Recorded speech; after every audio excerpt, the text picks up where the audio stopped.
Solar panels cost $77 per watt in 1977. Today they're under $3. Everyone thinks innovation did that. They're wrong. The standard story goes like this: better technology, smarter engineers, Moore's law for photovoltaics.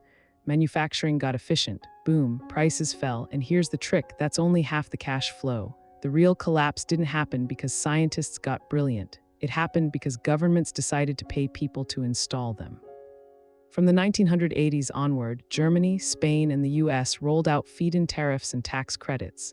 A homeowner could install panels and sell excess power back to the grid at a guaranteed price. Suddenly, demand exploded. Not because panels were cheaper, demand created the conditions for them to become cheaper. When factories know millions of units will sell, they invest in scale. They build bigger machines, they hire more workers and pay them less per unit. They negotiate bulk silicon contracts. That's not innovation in the lab, that's economics in the supply chain. The price dropped because the volume signal was loud and credible. China entered the market around 2005. They built capacity faster than anyone predicted. Labor costs were lower. Export subsidies made their panels cheaper still. Western manufacturers couldn't compete on price alone. Many folded. But here's where the money actually went, straight into a price war that benefited consumers worldwide. Technology did improve, silicon purity increased, cell efficiency climbed from 15% to 22% in many models.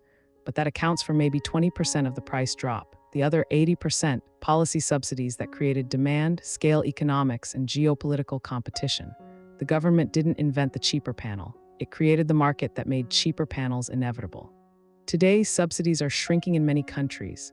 Panels are so cheap that solar is competitive on price alone in sunny regions, no subsidy needed. That's the end game. Policy did its job. It primed the pump until the market could stand on its own. The money followed demand. Demand followed policy. Technology followed volume. This pattern repeats across energy, batteries, and wind.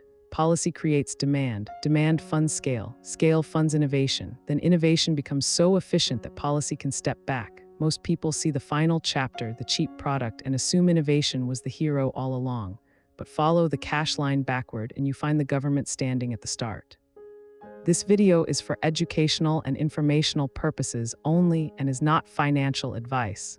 Always do your own research. Subscribe to uncover the hidden cash flows behind everyday prices. There's a new forensic breakdown every week. This video is for educational and informational purposes only and is not financial advice. Always do your own research.